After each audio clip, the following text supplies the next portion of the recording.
Now a small theory derivation, magnetic effect of current, lesson 12, theory, Ampere's circuital law. Now look at this conductor XY, straight infinitely long conductor. XY, an infinitely long straight conductor perpendicular to the plane of the paper, that is along z-axis. Means this conductor XY is not in the plane of the paper, it is like this. It is perpendicular to the plane of the paper, you can see, perpendicular to the plane of the paper, that is along x-axis. For example, if this is your x-axis, this is your y-axis, then the plane of the paper is in xy plane, and at this point this is your z-axis perpendicular to the plane of the paper, right?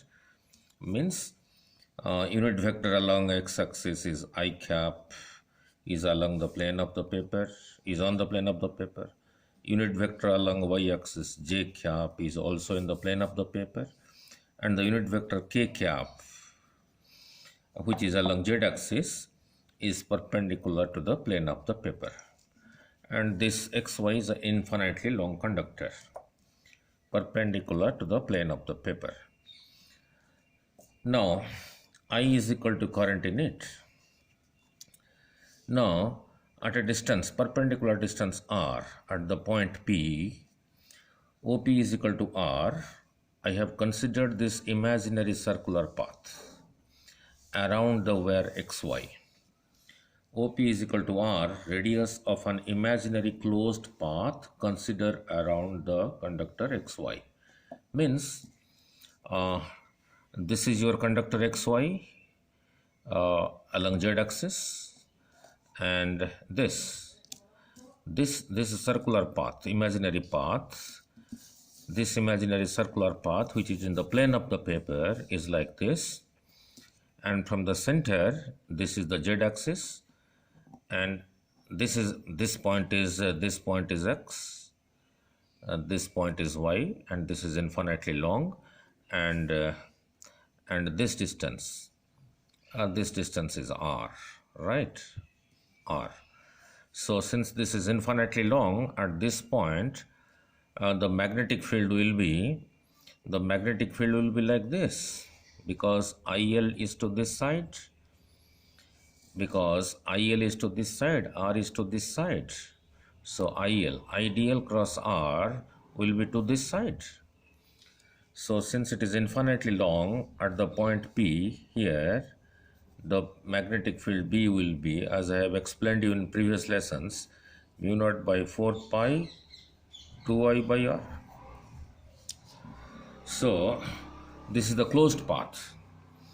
So the closed path is in xy plane, that is in the plane of the paper, and your xy is perpendicular to the plane of the paper, and this xy infinitely long conductor is carrying current like this. At this point P, here I considered a small length dl. So the closed path is in xy plane, that is plane of the paper.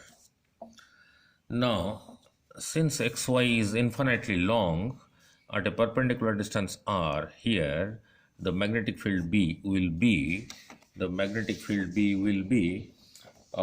naught over 4 pi 2I by R.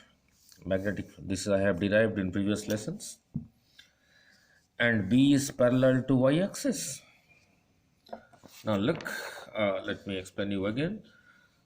This is your xy, this point is x, this point is y, this is perpendicular to the plane of the paper, at a distance r here. Since it is infinitely long, at point P, at a perpendicular distance r, the magnetic field B will be mu naught over 4 pi 2I by R. If you consider IDL here, IDL is to this side, R is to this side, so IDL cross R will be to this side, means parallel to your y-axis, So and at this point P, a small length of it, here, a small length of it, ideal is to this side, sorry, a small length of it, dl is to this side, and here the magnetic field is also to this side, so the angle between them is 0. So then now it is very simple. Let dl a small element of the closed path at P. Therefore, the angle between B and dl is 0 degree. So let us take the dot product. Therefore, B dot dl, one vector, this is another vector. In dot product, we get a cos theta. So magnitude of B, magnitude of dl, cos 0. Cos 0 is 1, so that is equal to B dl. That is the value of B dl.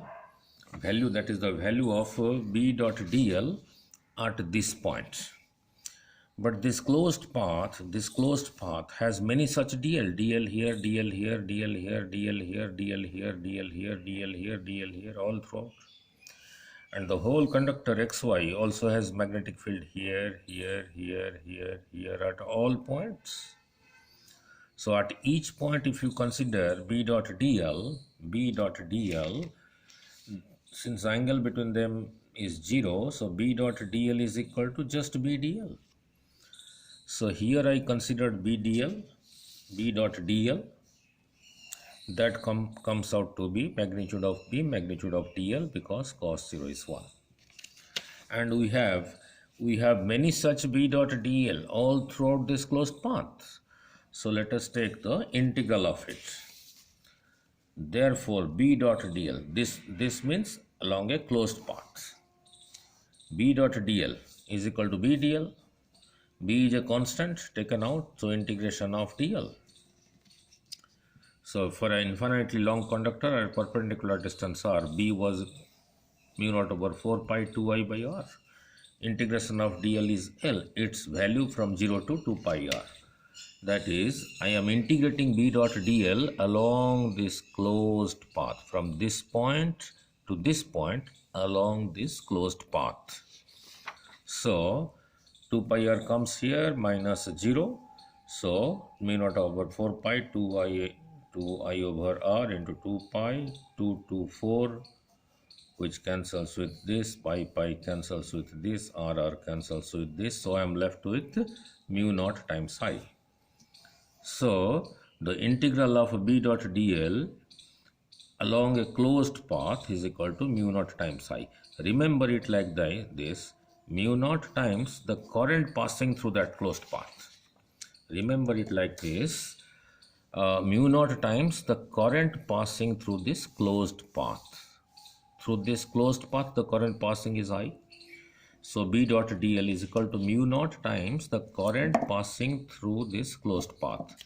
Means if you have a situation like this, suppose this is I1 and this is I2, and you consider a closed path, and you consider B dot dl, integration of dl around this closed path, then it will be mu naught times. Now how much current is passing through this closed path? I1 and I2. So mu naught times I1 plus I2. So means here is a closed path. Suppose through this closed path, here is passing 2 ampere. Through this closed path is passing, here is 1 ampere. 1 ampere. 2 ampere through this conductor, 1 ampere through this conductor, and this closed path, through this closed path, the total current passing is 2 ampere plus 1 ampere. So for this closed path, if you consider B dot dl around this closed path, it will be mu naught times the current passing through this closed path, that is 2 plus 1, that is equal to 3. That is equal to 3 mu naught.